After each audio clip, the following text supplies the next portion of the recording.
Accidentally hit the stop button instead of the pause for this video, so this will be part 2 to it. And this, hopefully I can stitch them together, but if not, 2 separate videos. And you're gonna have to put the glasses on because can't see a thing. Amen. I'm legally blind. Oh no, that's not funny, but I'm legally blind. So you can't see barely, for real.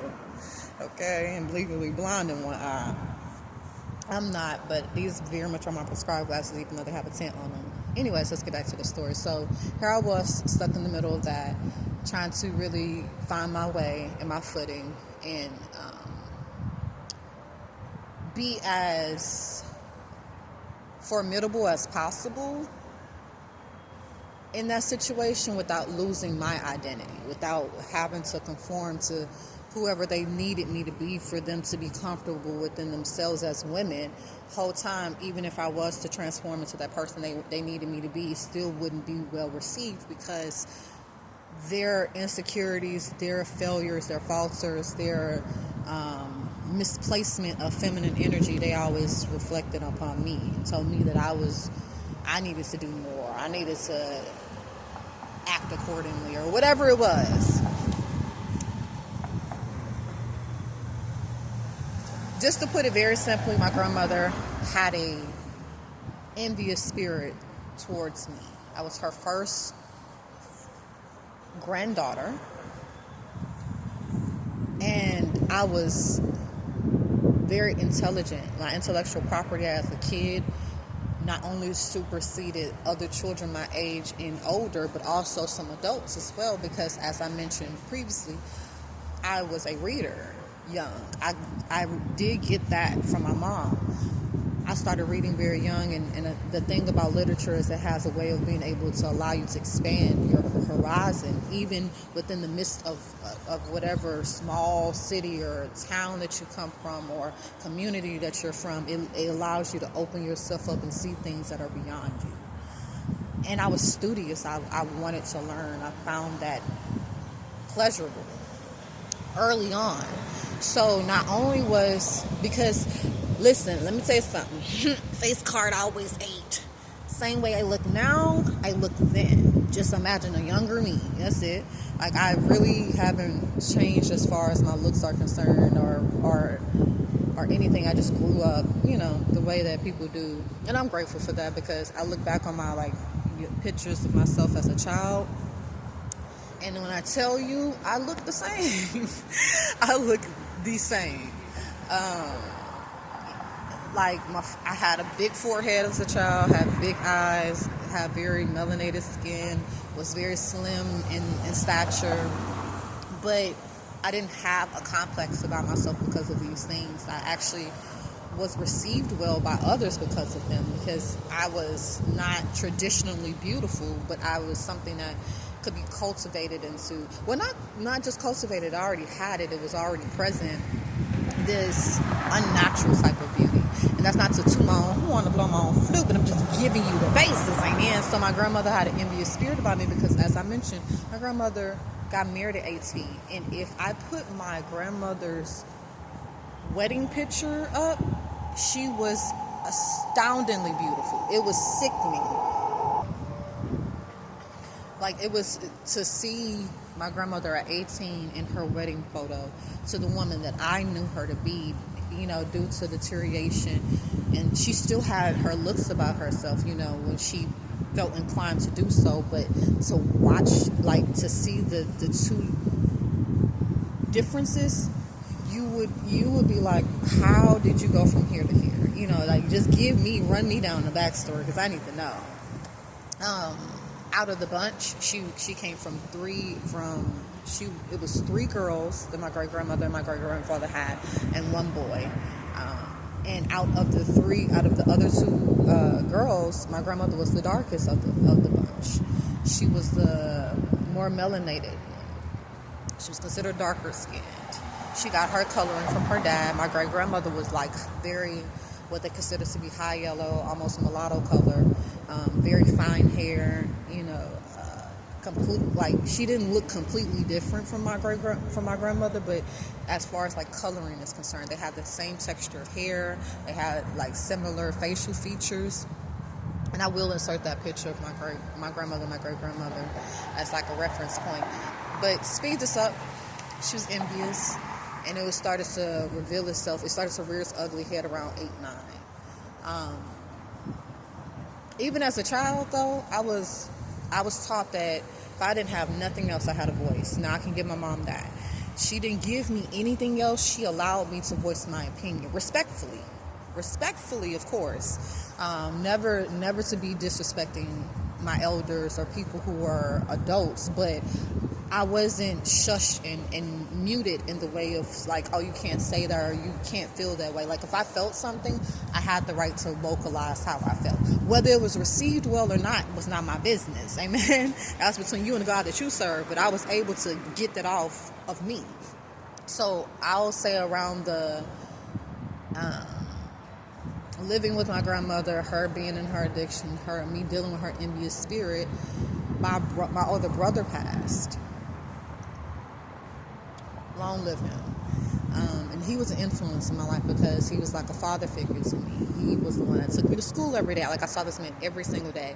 I was there when he had his first child. And he made me a aunt. Like my brother was very influential in my life. So, and he was well loved as well. And he was, if I had to say so myself, he was my grandmother's favorite grandchild. So it took a toll on all of our family. And this happened in my 5th grade, like between me going from elementary school to middle school, that summer in between, in June, right before my birthday in July. So I was devastated, right? I'm like 9, 10, about to turn 11, devastated and heartbroken.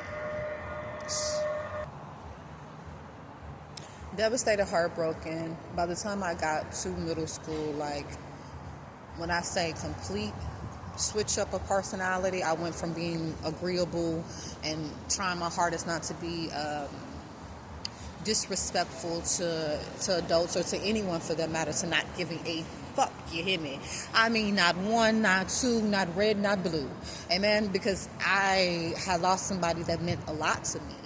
So I will say that, and I wasn't wild and reckless with the way that I was or the way that I was coming to people, but also I was living by that do no harm but take no shit type of motto. At 10, 11, hear me out. My grandmother she would nag me. She would make up lies on me to my mother to try to get me in trouble. Like, she would set up situations where she wanted me to purposely fail so that she could say, see, you not as well as you think that you are. You know, just the regular narcissistic, abusive tendencies, manipulative tendencies of like gaslighting, stonewalling, anything that you can think of in the psychiatric in the psychiatric category. My grandmother put towards me at a young age. Besides as far as emotionally and mentally abusing me, I was not physically abused because as much as of a child I also was a fighter back then too. So you're not just putting your hands on me. That's double dog dead, you hear me?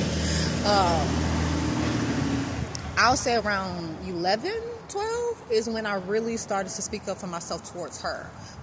Before that, I had let her live her life doing the little petty shit that she was doing to me, trying to cause me strife and pain, trying to really belittle me as best as she can because she felt inferior in her own life and she just couldn't accept the fact that me being her grandchild and coming from something that came from her, that I could actually succeed in life, while she decided to take an alternate path, and that alternate path led her to doing things that she was not proud of.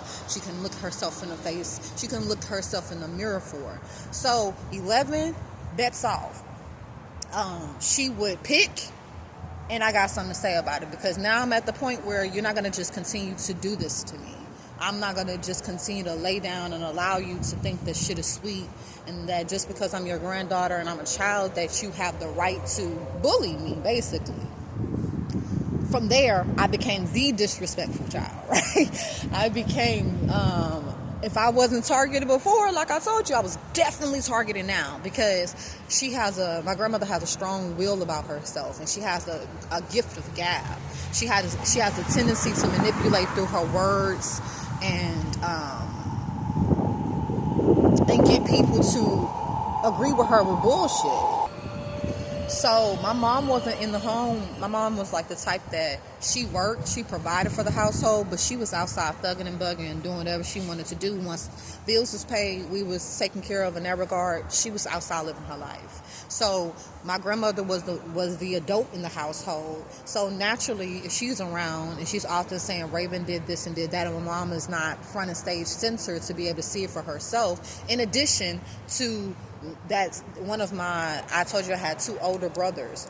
The oldest brother passed, but the one that was underneath him, he was the one that after that, when my oldest brother passed, he clung to my grandmother. So he was the one that was in the kitchen with her and cooking with her, and they had a decent bond.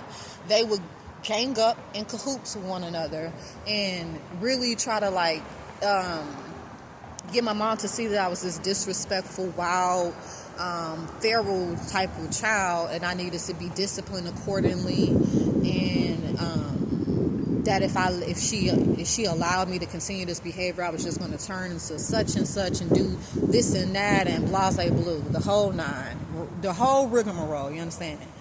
And for a while my mama fell for it, but then she also started to take notice as well. Like when she was around, she would take notice of how I would do things, and my grandmother would just it just was an automatic disgust, or it was an automatic comment. It was something that you didn't, adults should never do to a child, should never make a child feel. And I didn't even, at this point, I was so tired of trying to get her to see that I wasn't the problem. I had kind of gave up hope in that regard. I was like, either she gonna see it or she's not. There's no reason for me to be coming to you every single time I feel slighted or I feel like I'm being attacked and telling you something that you're not gonna believe. So she started to see for herself, and she was like, I'm starting to believe. She started to see I'm starting to believe that you got an issue with my daughter, right?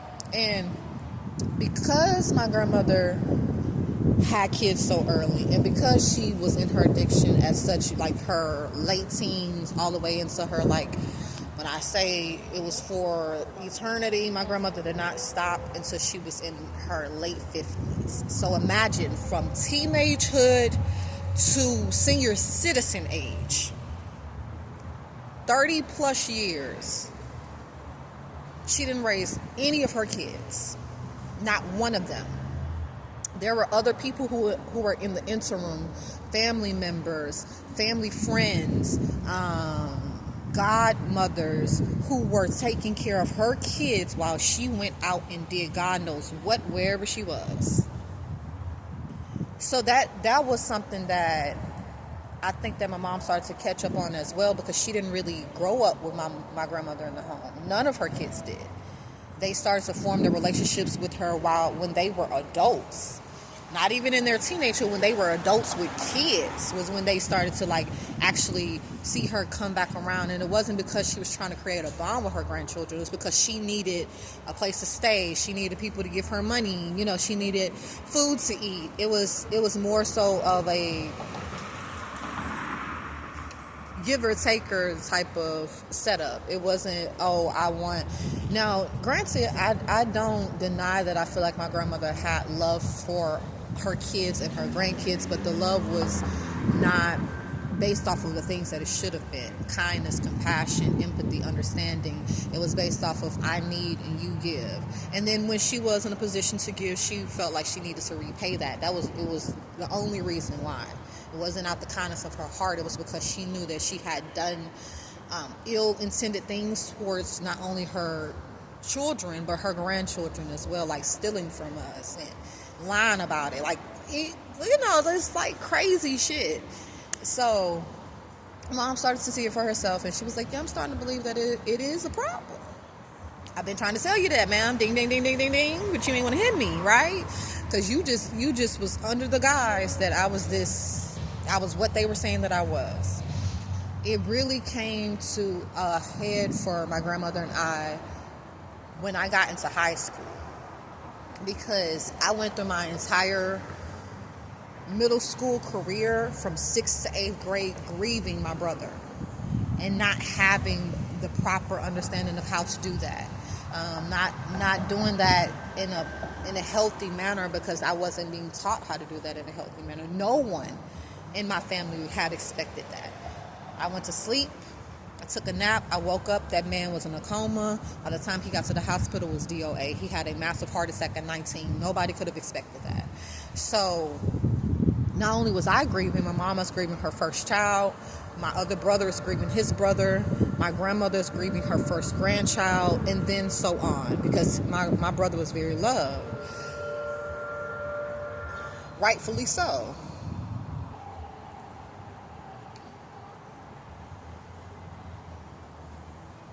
About 15, you couldn't have told me not a thing, okay? Because in addition to me not only being very astute and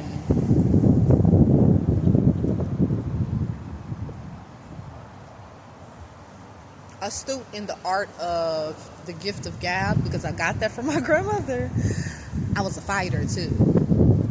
15 wasn't happening. I wasn't having with nobody.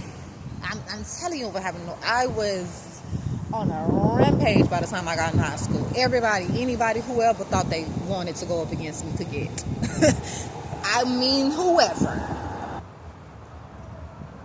So I got to the point where now I'm talking back, and I ain't just talking just minimal. I'm talking about buku shit.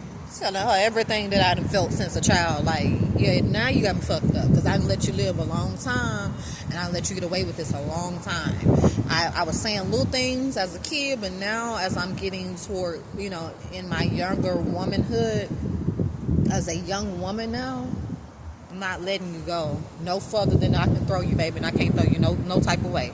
Okay, I'm not letting you pass. Go collect $200. Go ahead, come back here, and let's discuss what you just said. Go ahead, come back here, and let's see how we're gonna work this out, because you didn't put yourself in a very dire circumstance with me now. Please don't play with me like that, because just as much as you can run amok when it comes to your lips and how you word things, and you can hurt people to the core of them, you taught me that. I learned that from you. So you was good at it. I was great at it. I didn't never have to once put my hands on my grandmother, but she received every punch that I gave her verbally. I mean, every punch, every slap, every kick, every scratch, because I had gave you enough time for you to transform your ways as an older woman. You're not a kid no more. Whatever happened to you in your childhood, I do apologize about. I'm pretty sure it was traumatic, but you do not have the right. You don't have the right as a mother and a grandmother, actually a very neglectful mother, and a very absent grandmother, for you to think that you can do that to me. You better go play with somebody else. Please and thank you. We would rumble and fumble, okay? Almost to the point of fighting. I never put my hands on her. Not once. Wanted to a couple of times. I ain't gonna lie to you. Wanted to, sling her around. But I knew that was past the point that I can never come back from. And as much as she had done to me, I didn't want to see myself in that light, where I allowed myself to go as far as putting my hands on my grandmother, even though she deserved it. There have been a couple times that she had went out and reached out and touched me, and it took restraint in me, and I actually had to tell her, had you not been my grandmother, I would have ragtagged your ass, and you know that. I would have beat your ass up from this house to outside and all the way back up in here. Please don't ever do that again. I think the last time was the last time when she knew I was serious. I said, you put your hands on me one more time, I can guarantee you I'm going to knock your ass out. Don't do it again. She never did it again, okay? So, teenagehood to now young adulthood. I apologize. Did you want to hear that?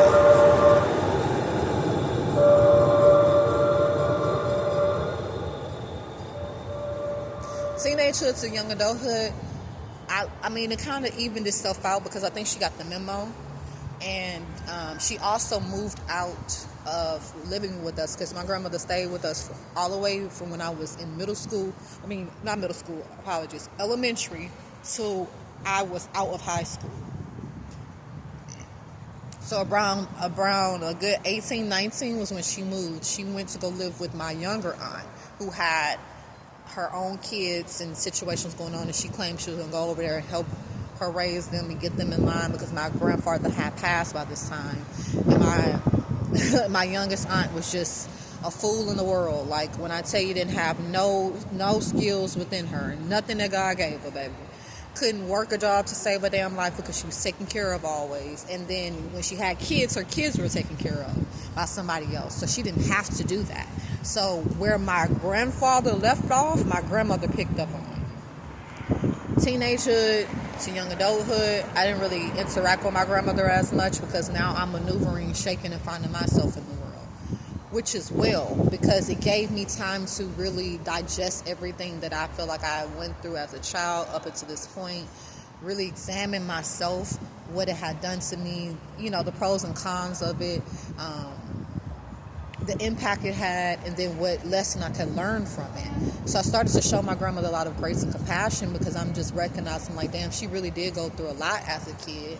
And then, going through even more when she got with certain men in her, at certain stages of her life, of domestic abuse. And I'm pretty sure it weighs on her heavily that she feels that shame for not being a part of her kid's life and doing the things that she did to her grandchildren. Because by the time I was about 21, my grandmother became sober. And it was due to her, finding herself in jail in her late 50s. That was like the thing. That was the straw that broke the camel's back, because she looked up and realized, like, I'm really in jail as a senior citizen. Like, what? And I guess, she had a talk, she had a come to Jesus talk, and she recognized that this is not the route that she wanted to take anymore. She started to put steps into place to really wean herself off of it. Thankfully so. Fast forward, I am out in the world doing as I do, was working, going to school, traveling, the whole nine. And as I mentioned, I started to show her a lot of grace and compassion. So our relationships mended in its own way, in its own time. When I would go and visit my younger aunt and my younger cousins, and my grandmother lived there, we would sit and, she would joke and laugh, and she would cook something and made sure that everybody ate. And I just saw the light. I saw life come back into her that she didn't have when she was, in the throes of addiction. And I really started to recognize, like, how much more I could have gave her grace and compassion, but I wasn't inclined to do that at my age back then. And she actually apologized for some of the things that she knew that she was wrong in doing, towards not only towards me, but towards my mom, towards my siblings, towards my younger cousins, just towards the people in the family that she felt like she had wronged, and wanted to make amends with. I do believe the envy was still there, but it was more well hidden, because by this time my grandmother has seen me go through my own trials and tribulations in my life as a young woman, finding myself. I didn't go through like domestic abuse in the way that she did when she was younger, because I was taught that if a man put his hands on you, you will kill him. No questions asked. Like, I'm not gonna let you see another day. I didn't come from a household watching my mom go through that. Thankfully so. And I was not going to be one of those women who went through that. If I did decide, and I wasn't dating young anyway, so that was a plus in my regard. And I didn't really go through much mental and emotional abuse, because I wasn't having that either. Just as much as I believe that you putting your hands on me is grounds for me ending your life, you speaking to me in a certain tone is just as equivalent as you putting your hands on me. So I wasn't having that either. But when I say my trials and tribulations, it's more so like my anger and my rage that was unresolved from my brother's death, or from the lack of a father figure, or me and my mom having our little outs, me not being as close to my nieces as I wanted to be. Even though I was present, I wasn't as present as I could have been, or I would have liked to be. So my rage would reach uncontrollable levels. And I was the type of like person being raised with older brothers that when you feel something, you correct it right then and there. Like, you don't give it time to simmer and become something bigger, because then it becomes a bigger problem becomes a bigger monster that you can't handle. So I would get into these rageful fits, and violence was the answer. Yeah, yeah, definitely. Like I mentioned, high school to around my early 20s, fight. I can't even, I feel like if you looked at me wrong, that was grounds for disrespect, just rageful and really trying to heal a broken heart, or a splintered heart. I can't even say broken, but splintered, because some things I had resolved within myself, and other things I had to really work through, like I had to intentionally work through.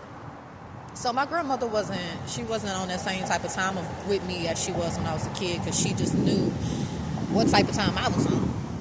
Fast forward, my mom had my younger siblings in her 40s, so I am now an older sibling. At the age of 11 and 15, my mom had my younger brother right after my oldest brother passed, and then backdoored in her 40s and had my little sister when I was in high school. So I spent a lot of my time caring for them and really aiding and raising those kids. So she was more present in their lives, like with my younger siblings, my younger cousins, than she was when I was growing up. And I was grateful for that, because they got to see a different side of my grandmother. They didn't know my grandmother for the smoker or the junkie or the fiend. They knew her for, the grandmother that cooked, or the grandmother that played the Temptations. Like my younger siblings, my young cousins knew the Temptations word for word. The Temptations movie, my grandmother was obsessed with. Temptations and the 5 Heartbeats. They were singing that as kids, right? They knew that grandmother. They knew the grandmother that every Friday, 102.1, or every Friday and Sunday, the Quiet Storm. They knew that grandmother. And I was grateful not only to her, but for them, that they were able to see her in a different regard. They didn't have to see the ugly parts of her, or she wasn't stealing from them. Like when they came around, she was actually giving to them. She was actually encouraging them. She was actually speaking life into them, something that she couldn't do when she was at her lowest with the other ones that were around her who were trying to lift her up. So we started mending our relationship. Things seemed well along, and then I fell on hard times, right? And during these hard times, this wasn't comfortable for me to do, because I had always been hyper independent as a kid, seeing my mom go to work every single day, whether she wanted to, rain, sleet, hail, or snow, whether she had a car or not. She had to catch 3 buses and walk. Like, she was a single mother, but she did what she was supposed to do. My mom kept a job and hustle. And she also operated off of fair exchange, ain't no robbery. And if you know what that means, you know what that means. Amen. So we didn't really go without often, but when we did, it was without, and just the struggle of like living in that type of household. But when I got older, like I mentioned, me maneuvering and finding myself in the world, I was a worker, I was a student, I was traveling, I was living life. Came upon hard times, as we all kind of do in life, and needed the support of my family in those times. I knew at that time me and my mom's relationship was decent as well. Like, we had kind of overcame our own struggles with one another, and I knew that if I ever fell, like really, really fell, I could always go back home. Even if it was for a couple of weeks, a couple of months, whatever the case may be, like, I knew I could come to my mom's house wherever she was. And my mama didn't stay in the best places, you hear me? And she was like in the hood. But even in the hood, it could be 18 people in the house. I would be the 19th in that motherfucker if I ever needed to come back. But I started to notice that when I did fall and I did find myself in like a dire circumstances, my grandmother's envious ways ramped up, because now she feels like, oh, you're not as high and mighty as you thought that you were, or you claimed yourself to be out here in this world, or you thinking that you can just go to Mexico and travel, or you thinking that you can go to Vegas, and you thinking you can go to Miami. She would say certain things, or she would exhibit certain characteristics that let me know, oh, you still feel that way about me. I thought that we had moved past this, only for me to recognize that you was just harboring for a time that you thought you could bring it out, when I was not able to like really meet you where you were, or at least that's what you believed it to be. Because even when I was down, I was never really down. It's just a mindset, and I know that now. So there came a time that I needed to, I was like without housing. Like it had gotten really bad for me. And my grandmother lived in like this, not a restricted income, that's not what it's called. Moments. Give me one.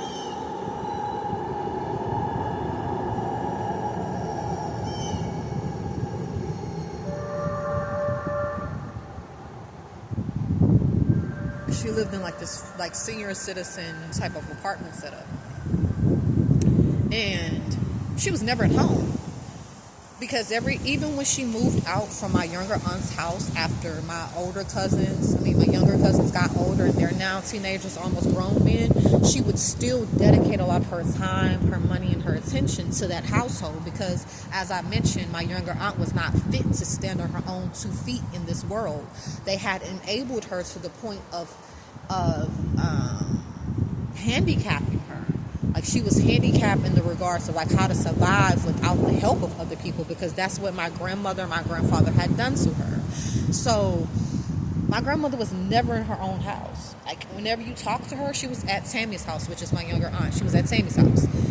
Whenever you talk to her, she was either calling you on Tammy's regard, because Tammy needed something. They need clothes, they need shoes, they need blase blue. You know, it was always her paying rent somewhere she didn't really lay her head. And when she did, she would go there probably a week or two.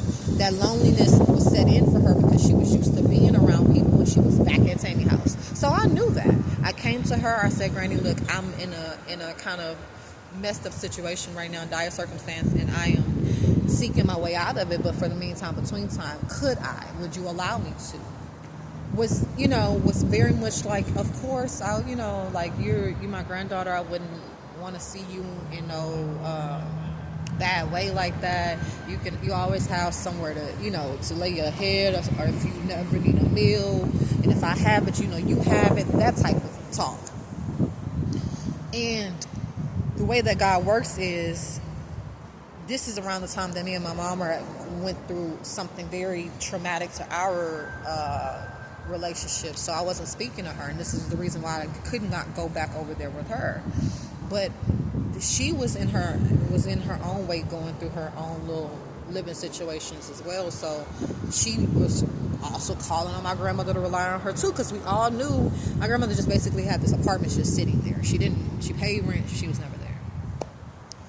My mom came and basically asked her, like, could she allow my little sister to stay, because my little sister is like in middle school now at this time, going to high school. And she went to school like about, I'll say, 20-ish minutes from where my grandmother lived, and her father would come like pick her up and take her to school type of thing. But it was basically like my mom didn't really have too many options of where to go once they got their eviction type of situation going on. And they were trying to maneuver some things around. My younger brother ended up going over there to my younger aunt's house with my younger cousins, who were all boys except for one little girl, and is staying with them because it was closer to his high school. Grandmother was very much like, yeah, of course, like I don't really beat her anyway. The whole little thing. Wasn't even there a whole month. No bullshit. This woman, and I'm not sure if she was suffering with dementia or just that envious spirit had really taken over her to the point that she was willing to even sacrifice my little sister because of me. Mind you, never had a conversation with me, never came to me personally and said, hey, Raven, I don't think this is working. I think that you should find other living arrangements because I don't want to get in trouble, or I would rather be alone in my own space, or whatever. Never came to me and had that conversation like a grown woman would. She sneakily went to her front office and told the leasing manager and whoever was over that office that her grandchildren had came and taken over her household, and that we refused to leave. Lied. Do you hear him telling you? Lied. I'm asleep. Because I would wake up, make sure my little sister woke up, see her off to school, and then I would either leave for the day and go out and search for work, or I would stay, because I didn't want to make too much noise and cause too much attention to my grandmother's home, because of the meantime between time of me trying to figure out where me and my little sister were going to go after this, and how we were just going to maneuver that way, didn't really leave out unless I had a purpose to do so. I was asleep. I get woken up out of my sleep to my grandmother standing there with the leasing manager and whoever the maintenance was changing the locks on the door, and the lady basically telling me that we can do this the easy way or the hard way, and if it's the hard way that she was going to call HPD on me, and flabbergasted.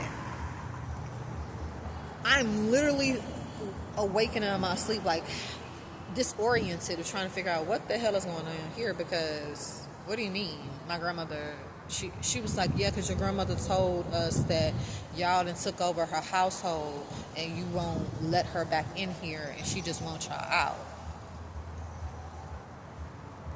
What? Mind you, as I mentioned, I'm already well aware of how she feels about me. She's felt this way about me since I was a child. Before this, she had never exhibited this behavior to my little sister. My little sister and her had a great working relationship. So I'm in my head, I'm like, this woman is so envious of me that she would even sacrifice my little sister having somewhere to stay. Are y'all hearing me? Somewhere to stay. Just because she wants me gone.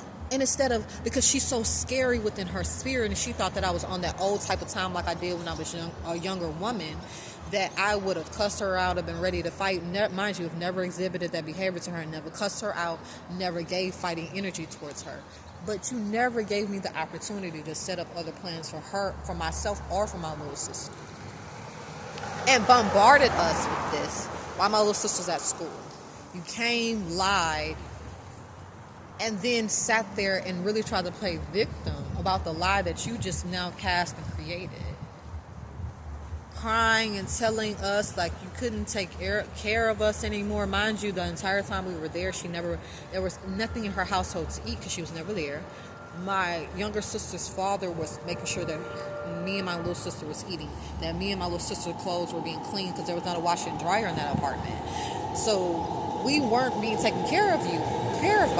What do you mean?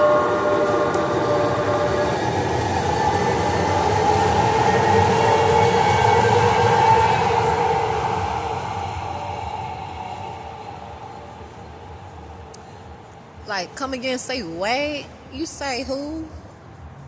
Say less. So I'm trying to talk to my grandmother. I'm the lady is still running off at the mouth about this, that, and the other. And I politely turned to her. I said, stop talking to me. Because I'm talking to my grandmother. You've already spoke your piece. I accepted that. Now, let me speak to her.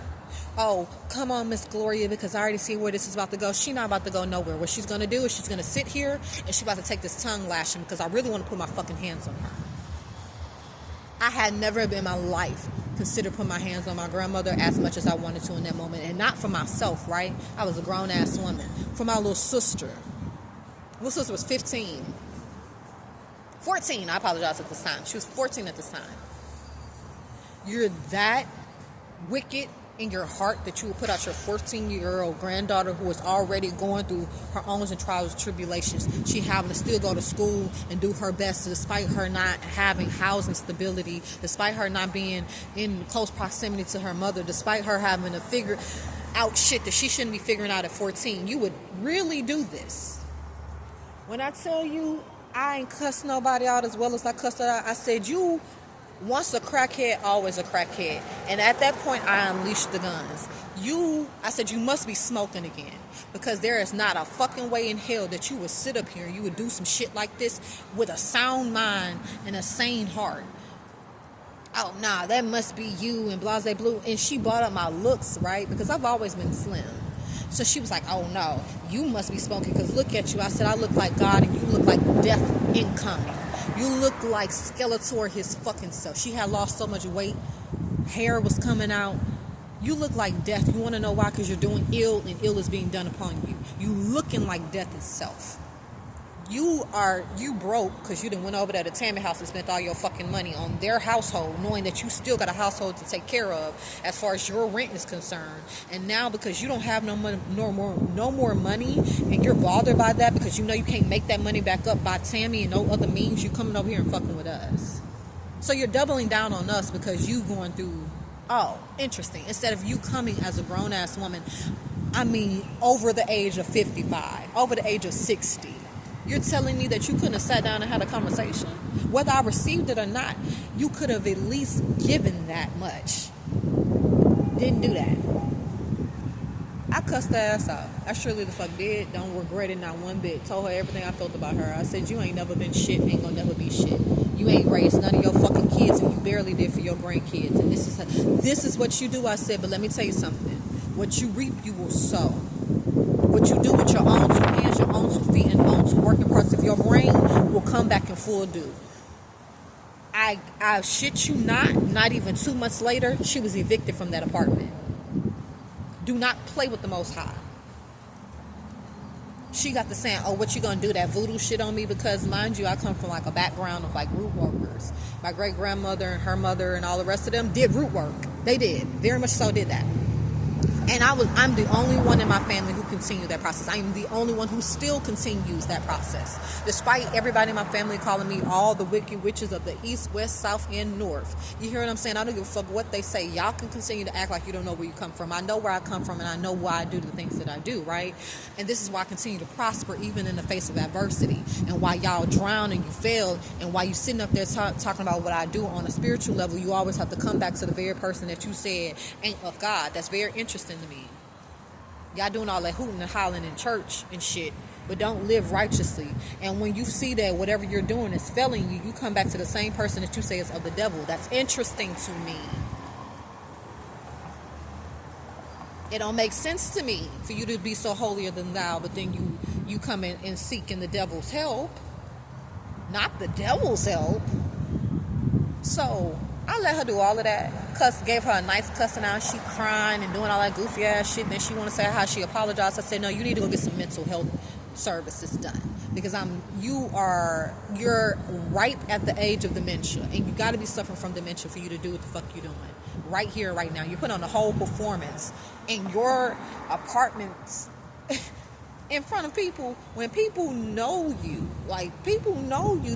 you probably have been talking to everybody else but me about how you wanted me gone, but you didn't say not one word to me, how you wanted me gone. You didn't want my little sister gone. You could have just said that. So my little sister became a casualty in the war that you had with yourself about how you felt about me. Interesting. I have not talked to her since. And don't plan on doing it. And I'm at the point now, I can say this very confidently and without no remorse, that even if she decides to go up yonder and transition and pass over, don't call me. I'm not coming to the funeral. It's not out of bitterness. It's out of the fact that I've accepted, I've warned you while you were already living. Because the grandmother that even the one that I knew in my past who had an envious spirit towards me and who might not have had the best intentions, still would not have done what you did. You let that hatred for me fester so much to the point it starts to poison you. The last time I saw her, she looked like she was waiting at death's door. And my heart just instantly went into sympathy for her. But then I remember what she did, and I recognized that this is what you received, just do. So this is the Gloria Darnell, Rector.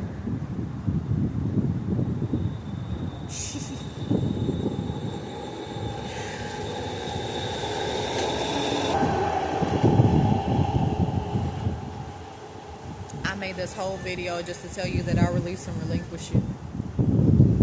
I pray Godspeed over you and everything that you have your hand in currently, and that you will while you are still on this earth.